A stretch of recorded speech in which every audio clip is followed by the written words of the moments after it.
Bab 12 Wanita cantik yang membuat orang mimisan. Saat ini, semua orang merasa sedikit dingin. Lalu menatap Song Suer. Dan kembali menatap Qin Lang. Ekspresi wajah Qin Lang sedikit tegang. Seolah-olah jarum telah menembus di dalam hatinya dan penyesalan yang samar memenuhi hatinya. Tatapan Qin Lang bergeser dari wajah Song Suer dan senyuman yang cerah muncul di wajahnya. Dia mengangguk dan meletakkan sumpitnya. Lalu berdiri dan berjalan keluar. Setelah berjalan keluar dari Xian Yaju, Qin Lang mengangkat kepalanya dan menatap langit malam sambil mengernyit. Hatinya dipenuhi dengan kepahitan. Huang Ge dan lainnya keluar untuk menghibur Qin Lang. Qin Lang merasa terharu sesaat. Setelah mengobrol beberapa kata, dia membiarkan Huang Ge dan lainnya kembali untuk lanjut makan. Qin Lang menyusuri jalan kecil menuju ke kampus. Jalan kecil dipenuhi dengan berbagai gerobak kecil dan panggung merah dengan bola lampu redup yang tergantung di kedua sisinya. Saat melewati beberapa pasangan, Qin Lang merasa sedikit kesepian. Dia sedikit menundukkan kepalanya dan melewati jalan kecil itu dengan cepat. Setelah memasuki kampus, dia berjalan menuju asrama. Tepat setelah berbaring di atas ranjang, Paman Huang datang meneleponnya. Tuan muda, penanggung jawab keluarga di wilayah Huadong, Kong Lingxian sudah tahu bahwa Anda telah dilatih dalam uji pelatihan kemiskinan selama bertahun-tahun di kota Jinling. Dia merasa takut dan berharap untuk dapat bertemu dengan Anda.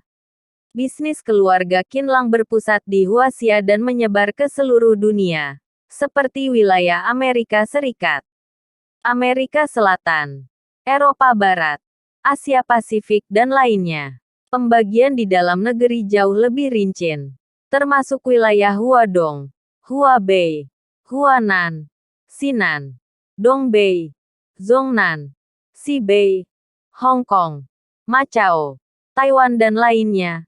Setiap wilayah memiliki penanggung jawabnya tersendiri. Ini. Baiklah, karakter Qin Lang santai dan belakangan ini juga tidak ada masalah.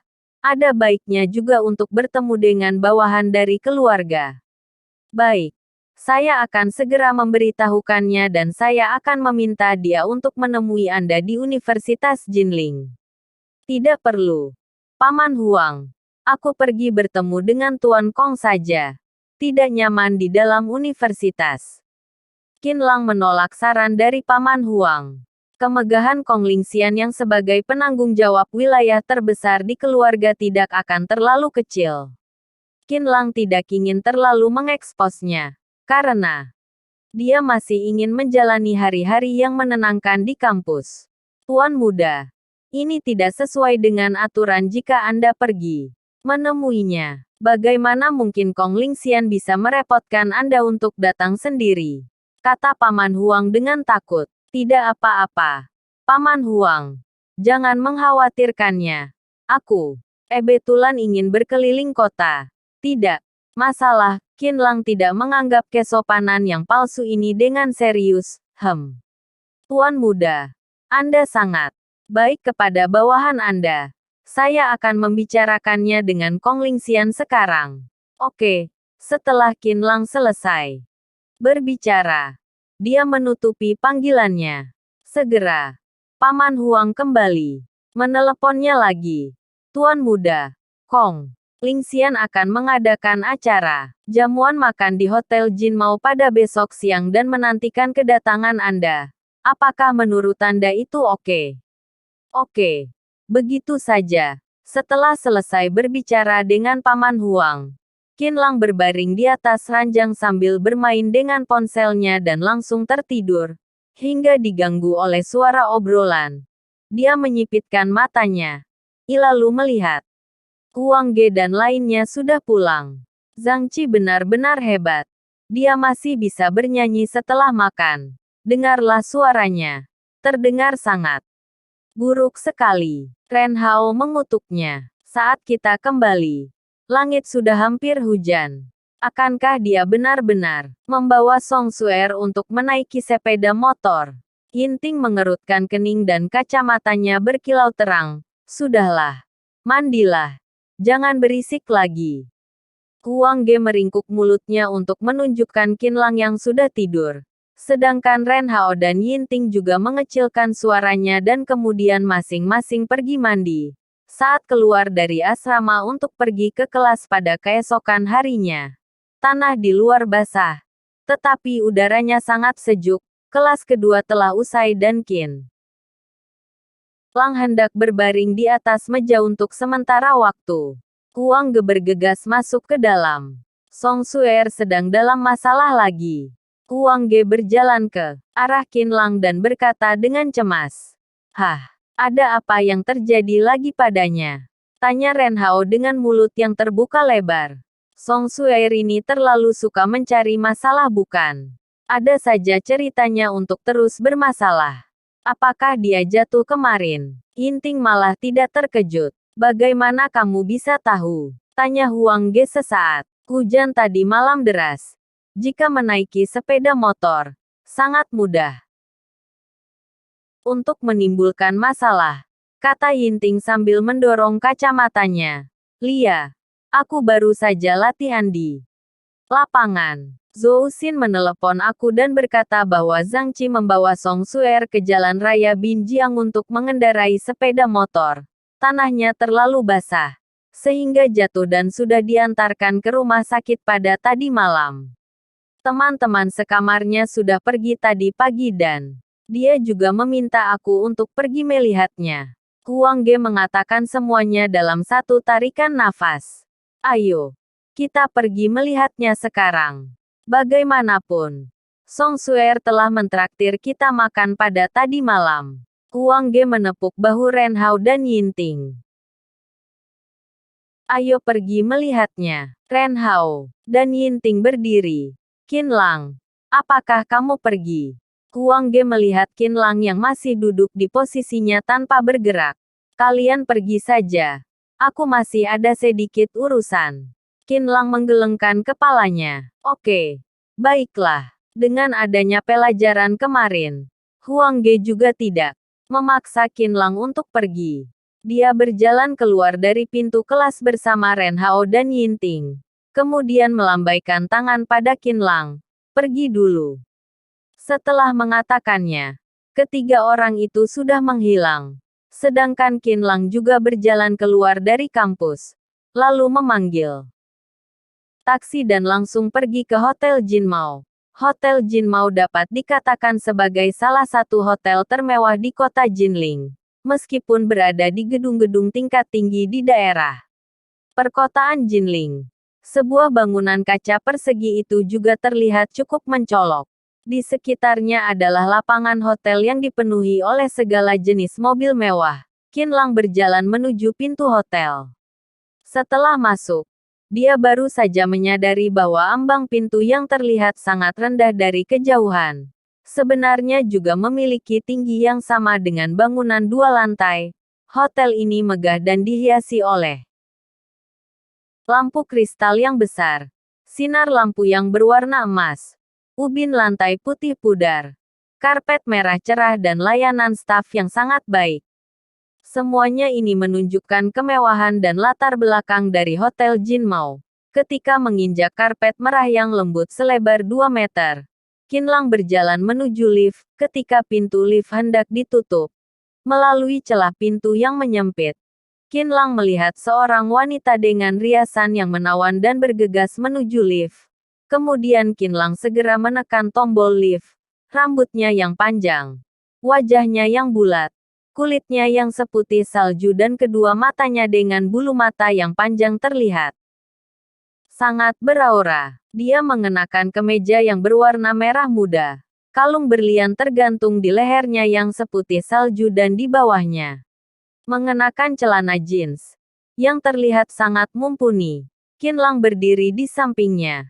Ketika wanita cantik itu berjalan masuk ke dalam, itu juga membawa aroma parfum kelas atas pada saat yang bersamaan. Wanita itu berjalan dengan penuh pesona. Ukuran payudaranya sudah pasti di atas E.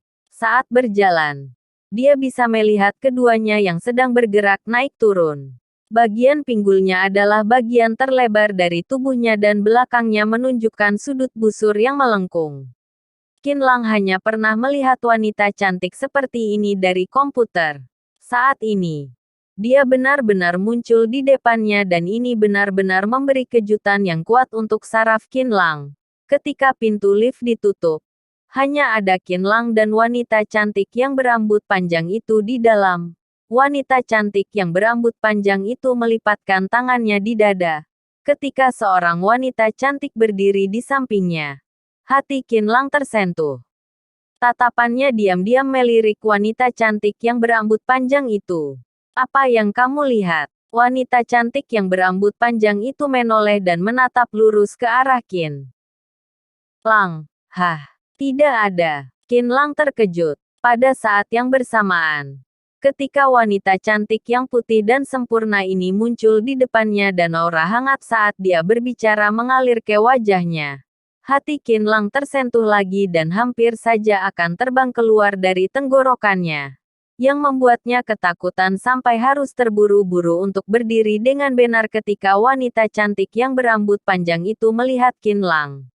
Yang tersipu malu oleh kata-katanya. Ekspresinya penuh bangga. Hal sepele, wanita cantik yang berambut panjang itu berkaca di lift. Lalu, mengutak-atikkan kalungnya. Menekuk wajahnya lebih dekat dan melihat apakah bibirnya sudah dioles lipstik atau belum.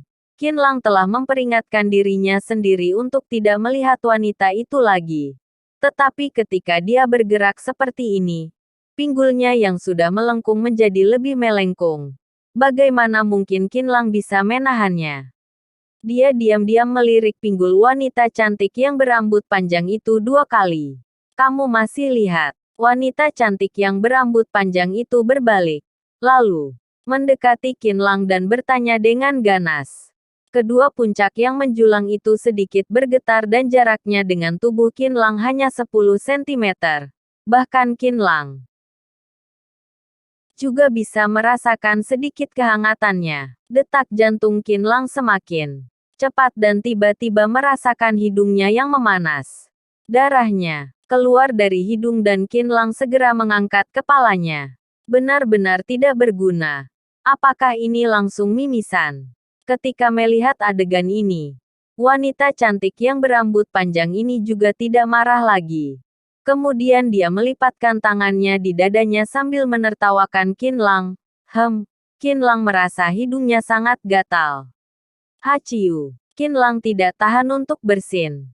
Aduh, mengapa kamu begitu tidak memiliki etika? Wanita cantik yang berambut panjang di samping tiba-tiba berteriak.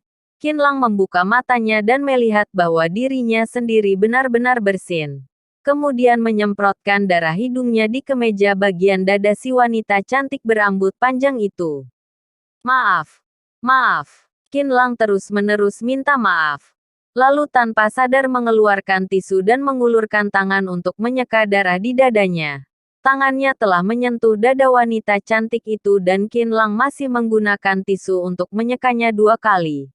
Tetapi dalam waktu kurang dari sedetik, perhatian Qinlang telah bergeser. Itu sangat besar, padat dan lembut. Apa yang kamu lakukan? Wanita cantik yang berambut panjang itu berteriak sambil menatap Qinlang dengan marah. Qinlang masih belum sempat bereaksi. Mesum. Wanita cantik yang berambut panjang itu mengutuknya. Tangannya terangkat dan menampar wajah Qinlang dengan kuat. Saat ini, lift juga kebetulan telah mencapai lantai atas. Begitu pintu lift terbuka, wanita cantik yang berambut panjang itu segera berlari menuju kamar mandi. Qinlang menyentuh wajahnya yang panas dan sakit. Ketika melihat bayangan punggung wanita cantik yang berambut panjang itu, dia sedikit bengong. Tamparan ini pantas dan Qinlang tidak tahan untuk mulai memikirkan bagaimana perasaannya ketika dia meletakkan tangannya di dada wanita cantik itu. Qin Lang juga mengikutinya ke kamar mandi sambil menunggu wanita cantik itu di depan pintu dan kemudian ingin mengucapkan minta maaf padanya. Maaf. Aku tadi tidak bermaksud seperti itu. Ketika melihat wanita cantik yang berambut panjang itu keluar, Qin Lang segera bergegas ke depan untuk meminta maaf. Keluar. Jika bukan karena ada tamu penting yang harus kutemui pada hari ini, aku pasti akan membawa kamu ke kantor polisi. Wanita cantik itu sama sekali tidak menerima permintaan maaf dari Qin Lang. Setelah selesai berbicara, dia mendorong Qin Lang menjauh dan menghentakkan sepatu hak tingginya untuk berjalan ke depan. Qin Lang didorong sampai terhuyung-huyung.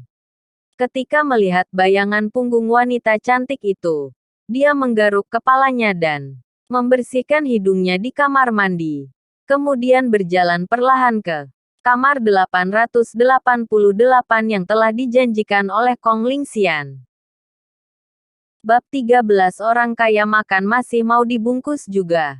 Pada saat yang bersamaan, kamar nomor 888 sudah penuh dengan banyak orang. Seorang pria parubaya dengan sosok tubuh yang pas berdiri di depan pintu dan mengobrol dengan manajer umum Hotel Jinmao. Apakah sudah selesai untuk menyiapkannya? Manajer umum itu membungkuk dan berkata sambil tersenyum dengan penuh hormat. Semuanya telah diatur sesuai dengan pengaturan dari Tuan Kong. Bahan yang dibawa Tuan Kong untuk kali ini benar-benar membuat mata kami terbuka lebar. Takutnya juga hanya Tuan Kong di Jinling yang bisa mengumpulkan begitu banyak bahan makanan yang berharga. Kong Lingxian mengabaikan sanjungannya. Tamuku akan segera datang. Sibuklah kamu. Begitu manajer umum keluar, wanita cantik yang berambut panjang itu berlari masuk dan melihat Kong Lingxian. Kemudian berjalan ke depan. Kong Lingxian seolah-olah telah melakukan kesalahan. Tuan Kong, maafkan saya yang sudah datang terlambat. Duduklah. Kong Lingxian diam-diam melirik wanita cantik yang berambut panjang itu dan menghela nafas. Untungnya, Tuan muda masih belum datang. Atau tidak aku akan kehilangan muka olehmu. Wanita cantik itu tersenyum dan duduk diam di antara kursi yang penuh dengan orang. Kong Lingxian berdiri di depan pintu kamar sambil menunggunya dengan cemas. Setelah beberapa saat, Qin Lang muncul di koridor. Kong Lingxian terkejut dan buru-buru menyapanya. Tuan muda, Anda sudah datang. Silakan masuk. Silakan masuk. Qin Lang diundang masuk dengan hormat oleh Kong Lingxian dan berjalan masuk ke dalam kamar nomor 888. Semua orang di dalam kamar itu berdiri.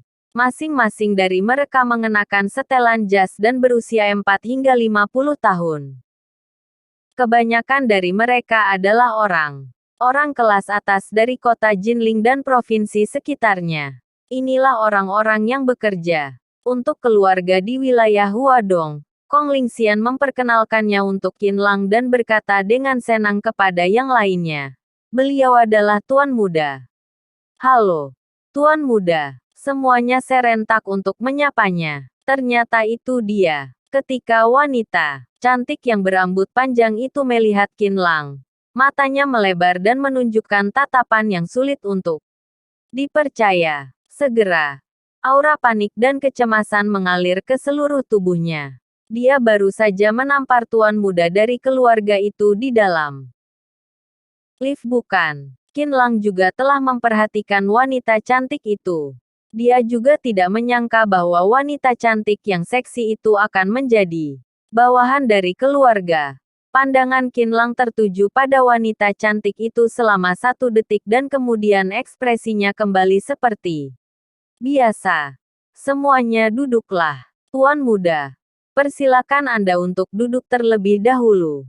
Kong Lingxian menunjuk ke posisi kursi di sebelah wanita cantik yang berambut panjang itu. Lalu mempersilakannya untuk duduk. Oh, Qin Lang duduk di atas kursi dengan sikap santai dan melihat wanita cantik itu dengan sekilas. Kemudian, kembali melihat Kong Lingxian lagi. Ketika melihat tatapan mata Qin Lang yang bertanya-tanya, Kong Lingxian berkata kepada Qin Lang, dia adalah Direktur Kantor Intelijen Wilayah Huadong.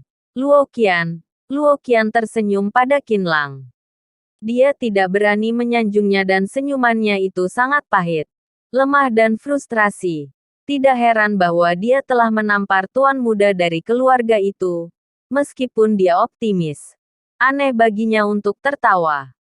Tuan, silakan untuk mencicipinya.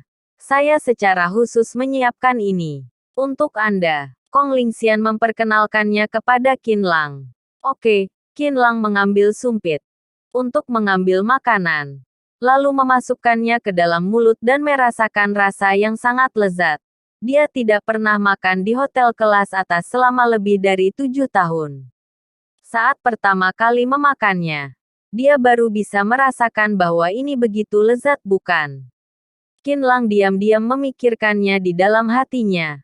Namun, Qin Lang malah tidak tahu bahwa ketika orang lain di meja makan sedang mencicipi hidangan ini, mereka juga menunjukkan ibu jarinya karena rasanya yang lezat. Acara jamuan makan ini akan segera berakhir. Qin Lang merasa sedikit kembung setelah makan. Tuan muda, apakah Anda sudah selesai makan? Jika sudah selesai, saya akan membawa Anda ke klub baile untuk beristirahat. Kong Lingxian bertanya di sebelahnya dengan hormat. Jarang sekali bagi tuan muda yang bisa datang dan harus melayaninya dengan baik. Klub. Jika ingin beristirahat, lebih baik untuk beristirahat di hotel. Jika secara khusus mencari klub, takutnya juga ada hal lainnya yang khusus. Tidak perlu, kata Qin Lang dengan wajahnya yang memerah. Suasana hati Luo Qian yang panik sudah mereda setelah acara jamuan makan selesai. Ketika melihat ekspresi Qin Lang yang tersipu malu, dia juga menutupi mulutnya sambil tertawa. Tuan muda ini sangat lucu. Kong Lingxian mengangguk dan yang lainnya duduk sambil menatap Qin Lang. Tidak ada siapapun yang berbicara. Ketika Qin Lang melihat meja yang penuh dengan piring, sepertinya dia sedang memikirkan sesuatu hal, kemudian mengeluarkan ponselnya untuk melihat waktu. Jam 1:30 sore. Tuan muda, apakah ada masalah? Tanya Kong Lingxian dengan cemas. Tidak mudah untuk melayani tuan muda. Jika dia tidak melayaninya dengan baik, ini juga terlalu tidak masuk akal. Jika hal ini terdengar di kepala keluarga sana, apakah dia masih ingin bekerja di jabatan penanggung jawab wilayah besar ini? Yang lainnya juga menatap Qin Lang dengan sedikit gugup. Jika tidak bisa menangani hal yang sepele seperti melayani tuan muda untuk makan, apakah sekelompok elit bawahan keluarga di wilayah Huadong masih punya kemampuan untuk bekerja? Bukan, Qin Lang perlahan menggelengkan kepalanya. Kalau begitu Anda, Kong Lingxian merasa bingung. Qin Lang melihat ke arah Kong Lingxian dan berkata, hidangan ini sangat lezat, sehingga aku ingin membawanya kembali untuk membiarkan teman sekamarku mencicipinya. Setelah mendengar kata-kata Qin Lang, Kong Lingxian dan lainnya saling bertatapan dan masih belum sempat bereaksi untuk sesaat. Ternyata tuan muda sedang berpikir membungkus makanan untuk teman sekamarnya. Ini terlalu tidak terduga bukan? Seorang keturunan generasi kedua yang kaya raya, ternyata masih benar-benar memikirkan teman sekamarnya. Yang lainnya juga terkejut. Bahkan mereka juga mengagumi Qin Lang, keluarganya yang begitu kaya. Tetapi tidak sombong dan tuan muda akan menjadi orang yang berguna di masa depan. Qin Lang juga tidak mengerti bahwa yang lainnya menatap dirinya sendiri dengan bingung. Dia menunjuk ke piring di atas meja makan yang menurutnya lezat. Tuan Kong, Anda hanya cukup membantu aku untuk membungkus ini. Ini dan juga ini. Baik. Baik. Saya akan mengurusnya sekarang. Kong Lingxian kembali sadar, lalu mengangguk dengan tergesa-gesa, sambil berkata, demikian. Dia pergi ke samping dan menelepon manajer umum Hotel Jinmao untuk mengurusnya. Manajer umum secara alami tidak berani bersikap lalai dan langsung memerintahkan koki untuk memasak lagi semua hidangan dengan bahan yang dibawa oleh Kong Lingxian. Saat semua hidangannya sudah siap dimasak, manajer umum juga ada niat untuk memasukkan sebotol anggur yang bagus ke dalamnya. Setengah jam kemudian, manajer umum membawa 2 pelayan ke kamar nomor 888. Setiap pelayan membawa kotak makanan biru dan putih di tangannya. Tuan Kong, sudah selesai disiapkan. Tuan muda, lihatlah. Apakah Anda merasa puas? Kong Lingxian membuka kotak makanan yang berisi semua jenis hidangan dengan rapi dan tentu saja semuanya dikemas dalam kotak makanan. Terlalu banyak. Aku hanya punya 3 orang teman sekamar dan cukup untuk 1 kotak saja. Jangan sia-siakan kotak ini. Jika kalian dari pihak hotel bisa menjualnya, jual saja. Atau, kalau tidak bisa memakannya sendiri. Qin Lang berkata dengan tak berdaya. Dia hanya meminta untuk memasakkan 3 hidangan. Tetapi Kong Lingxian malah meminta untuk memasak semua hidangan di atas meja makan.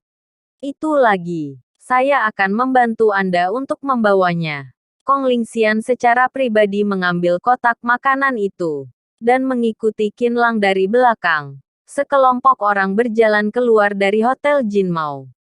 Baiklah. Kalian kembalilah. Aku hanya cukup untuk memanggil taksi untuk pulang, kata Qin Lang sambil melihat semua orang. Tuan muda, izinkan saya mengantarkan Anda. Mobil saya ada di sana, kata Luo Qian. Oke. Qin Lang menyetujuinya. Dengan adanya Luo Qian yang mengantar Qin Lang, Kong Lingxian dan lainnya juga merasa tenang. Setelah mengucapkan selamat tinggal pada Qin Lang, mereka pergi. Tuan muda, terima kasih banyak. Saya benar-benar cari mati di dalam lift tadi. Apalagi saya menamparkan. Begitu Kong Lingxian pergi, Luo Qian mulai meminta maaf kepada Qin Lang. Lalu meraih tangan Qin Lang dan menampar wajahnya. Atau tidak, Anda juga bisa menampar saya 2 kali. Tidak perlu. Tidak perlu. Direktur Luo, apa yang kamu lakukan?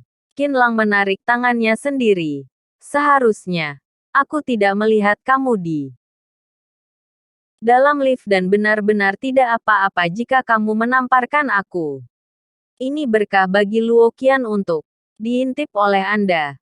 Saya sangat berterima kasih jika Tuan Muda tidak marah. Terima kasih, Tuan Muda. Luo Qian membungkuk pada Qin Lang dan terus berbicara demikian. Sudahlah. Pergilah untuk mengendarai mobil, kata Qin Lang dengan ringan. Baik. Luo Qian menjawabnya dan pergi mengendarai mobil. Qin Lang mengeluarkan ponselnya dan menelepon Huang Ge. Di manakah kalian? Masih di rumah sakit. Kamar bangsal Song Suer. Qin Lang mengira bahwa mereka seharusnya sudah kembali. Jika hidangan di kotak makanan dibiarkan sampai malam, rasanya sudah tidak lezat lagi. Qin Lang berkata sambil mengernyit. Berapa nomor kamar bangsal Song Suer? Aku akan pergi sekarang. Setelah selesai berbicara dengan Huang Ge, Luo Qian juga sudah mengendarai mobilnya kemari. Itu adalah mobil Mercedes-Benz G500. Tuan muda, silakan masuk, kata Luo Qian dengan manis pada Qin Lang.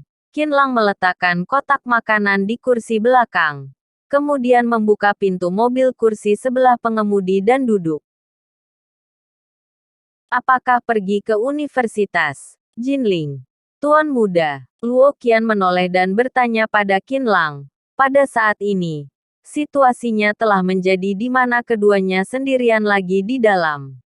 Ketika melihat wajah Luo Qian yang cantik, Qin Lang merasakan sedikit tegang di hatinya. Pergi ke rumah sakit umum. Temanku ada di sana. Ekspresi Qin Lang sedikit tidak wajar. Baik, Luo Qian tersenyum tipis dan menyalakan mobilnya. Seluruh mobil penuh dengan aroma parfum tubuh Luo Qian. Qinlang tanpa sadar ingin melirik Luo Qian lagi. Tetapi ketika bertemu dengan tatapan Luo Qian, Qinlang cepat-cepat menoleh. Wajahnya memanas. Jantungnya berdebar-debar dan merasa sangat malu. Tuan muda, Anda bisa melihatnya dengan berani. Saya tidak akan mengatakan Anda. Luo Qian menegakkan dadanya dan suaranya yang lembut melayang kemari. Hah, Qinlang sedikit tercengang. Luo Qian menatap Qinlang dengan samar. Bukannya saya sudah bilang bahwa ini adalah sebuah berkah untuk dilihat oleh Tuan Muda. Qinlang tersenyum malu. Jika Luo Qian berkata demikian, maka dia juga tidak perlu diam-diam meliriknya. Dia duduk di kursi sebelah pengemudi sambil melihat Luo Qian dengan terbuka. Harus dikatakan bahwa sosok tubuh Luo Qian benar-benar seksi.